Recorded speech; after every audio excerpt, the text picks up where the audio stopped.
What's up, internets? Welcome back to some more Fire Emblem Warriors, and today we're going to be continuing the little mini-series about showcasing the builds of the top-tier characters of the tier list that I uploaded a couple of days ago, actually. And the next one is going to be Minerva. Minerva, you guys probably already know who she is, you probably already know all about her, but she is the quote-unquote optimized Camilla of this game. Now, the Camilla moveset I've already mentioned many times before to be definitely among the very best, no matter how you think about it, even though most of the combos of this particular Wyvern Rider moveset tend to be a little bit crummy. Like the combo 4 is really slow to start, you're vulnerable the entire time. The combo 6, while really cool to look at, where you're constantly smashing your axes to the ground or you can pick people up, it looks all nice, but it's not very effective. But it's all about that combo 5 and the running strong attack. The running strong attack is the notorious, like, pure AoE, totally spammable, really exciting style of play, and just total easy mode. So here's going to be Minerva.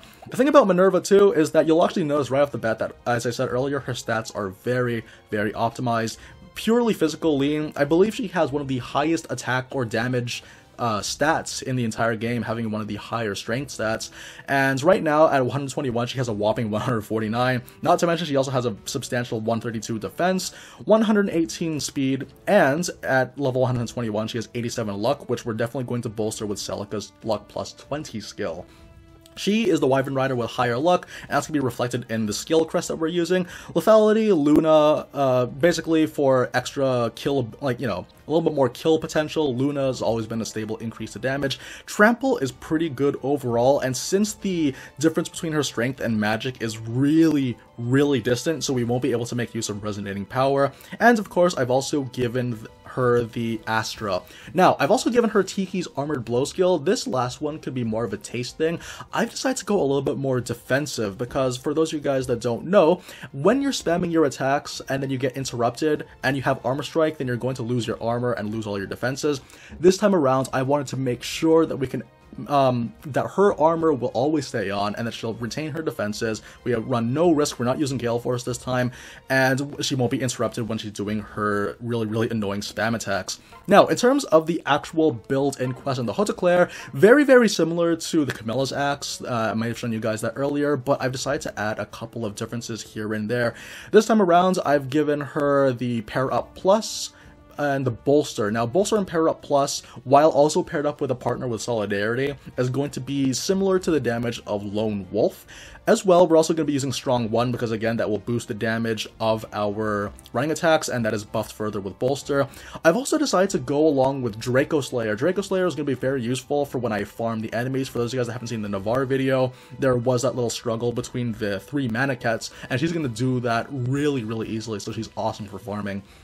Armor Strike, for pretty obvious reasons why. Although she does have lethality, honestly, you could switch out lethality for something else, but I've decided to use the Armor Strike because, again, we're not really going for Awakening mode right now. And also, I've given her the Fury Builder. The Wyvern Rider class is the perfect class for using Fury Builder. It is extremely good, and I would recommend that for anyone. So what we're going to do is that, just so we can make sure that Minerva is going to be the star of the show right now, we're going to send everyone all the way to the fortress and then pair up Minerva with Hinoka. So the main thing I want to mention in terms of the differences with Camilla and Minerva, I think it's safe to say at this point, at least at the time of recording, that Camilla's damage is just noticeably lower. Not by that much, but the difference is there for people that care about optimization. Not to mention that when it comes to the fact that the resonant power calculations are a little bit strange, as far as we know, it's just a slightly better version of Trample, which is all well and good, but for those of you guys that, like, need to know the numbers, unfortunately, those aren't available for us right now. See if that lethality procs? Yes. Having such high luck means that she will have very quick lethality procs. Right, so we're playing with the Infernal Blessing right now. I really enjoy the playability that the Infernal Blessing gives to my videos. Like, I find myself kind of moving through things really quickly because we have such powerful builds. But thankfully, we're able to sort of witness the ceiling we create for ourselves. The nice thing about the Wyvern Rider class, though, is the fact that because of how mobile they are, they're the most mobile class in the entire game, and the fact that you can just kill a bunch of enemies on your way to each objective. You kind of play like a heat-seeking missile, but instead of seeking heat, you seek the captains. So here we go. Due to the fact that we have Armor Strike and Lethality, even if these guys survive, which they will not, by the way, there is going to be that chance that we're just going to go ahead and then just kind of just try again. Or start spamming some more, because again, remember, we have the armor break. It's going to be AoE armor breaks because of the critical rush. Really, really good stuff.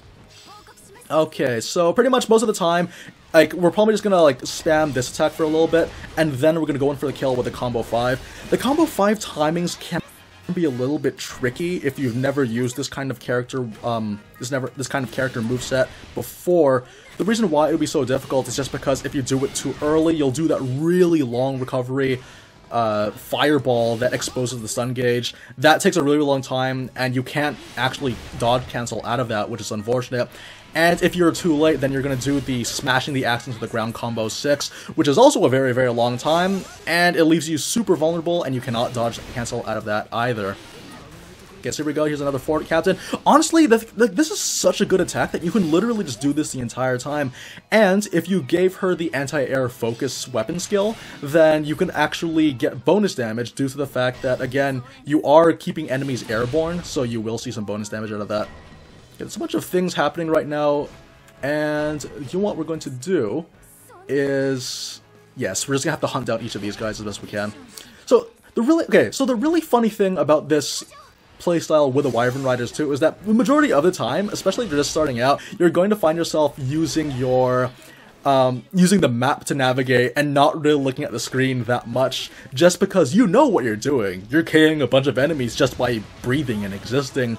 So to actually find that you're kind of paying more attention to a map, I would actually go as far to say that playing as a Wyvern Rider, ironically, as easy mode as they are, would actually help you have a better understanding of the game itself, strangely enough, despite the fact that it's just such a brain-dead character to use, but it's just that your concentration shifts somewhere else.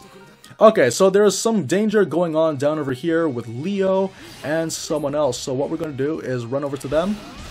Oh, it's a Corin. This is going to be fun. I wonder if Leo's going to join us. That'll be really exciting if he could.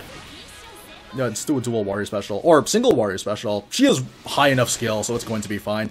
Because we're using Fury Builder, like, again, think about the Wyvern Riders, they build damage really quickly with Fury Builder. It is definitely one of the best skills to use on them.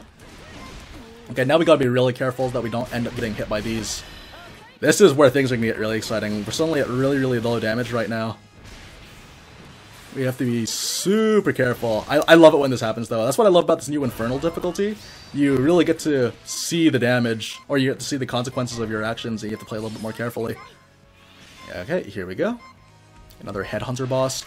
Okay, so that's one of the things, too, about this particular moveset, and why I love it so much and why I rank it so high. You could actually, if you're good at aiming your belly flops, and you can stay directly out of range of your enemy's attacks, you can actually just do this indefinitely and play it safe until you get your health back. Like, this is such a dangerous thing that we're going through right now, but honestly, because of all the safety that this affords us, that this attack affords us, because of its long range, it's gonna be great. So there we go. And again, looking at the map some more, we're gonna have to go the long way, aren't we? Man. Okay, let's pick up some extra KOs. How many do we need? We need 897, sorry, 797 more. Not a problem, actually. I'm not too worried about that, to be honest. So what's going to happen is we're going to just head over, up and around. Take a couple of people on the way. Oh yeah, also that's the other funny thing about the belly flop attack, is that if you get hit with the yellow stun gauge, and then you do this attack twice, if you can do it quick enough, or if you have critical focus, then yeah, it's gonna last for quite some time. Oh, they cleared it without us. Hang on a second. Okay, so this is the part of the game where we actually kind of just stop caring about the hype and then actually go start looking around for these. Here we go. Get ourselves some more KOs. Yeah, so that wasn't a yellow stun gauge, so it didn't depreciate as fast, or it didn't go down as quickly. There we go. I think a dual warrior special should be more than enough. Thard is fairly tanky as far as home users go, but we're going with full offense at this point. And we should have plenty of KOs under our belt to make use of Fury Builder, so that's also pretty good too. So, yeah, that's the thing I like about Fury Builder on Wyvern Riders, though. Like, they reward you for doing the thing that this moveset is best at doing. And honestly, I like that's going to be the kind of the deciding factor. Man, like, it's actually kind of tricky to get KOs in this particular. I think this is because this is an experience check. Yeah, I think that's why, because it's an experience check map, so there's going to be some issues with that. we go.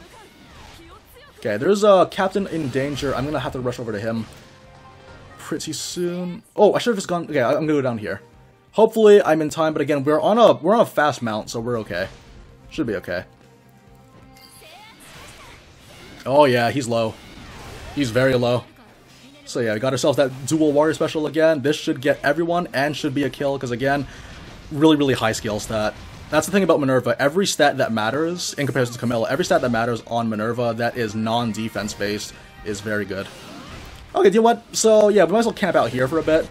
Just keep the area secure for our allied commander. If I had a healer, I think that would also be very useful for us. Yeah, so I guess we're just gonna CC him to death. There we go. You can take it. It's just it's a really fun moveset, I have to say. Honestly, like if you're hoping to sort of progress through the game, this is definitely one of the ones you go for too.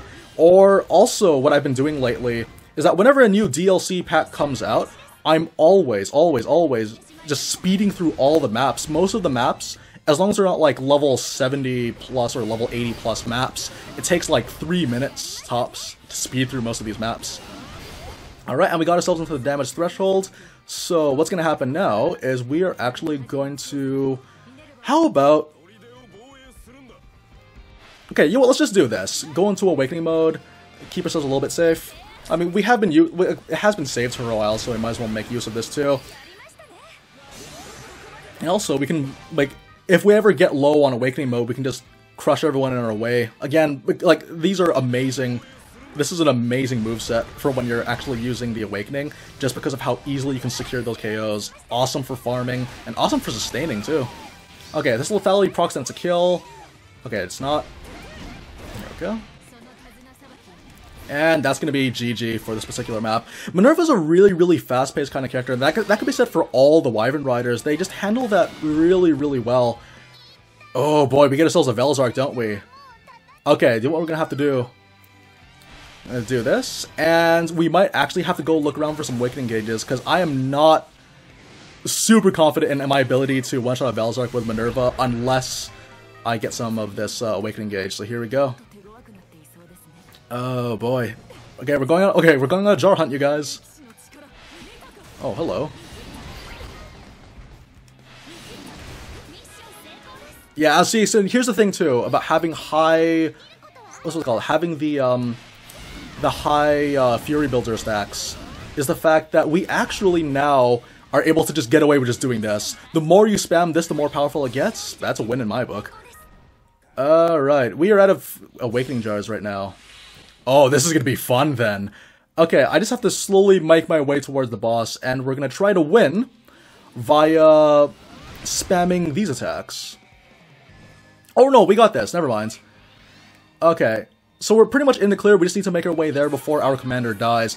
Remember, this is a test of skill kind of map, so this might be easier said than done. Here we go.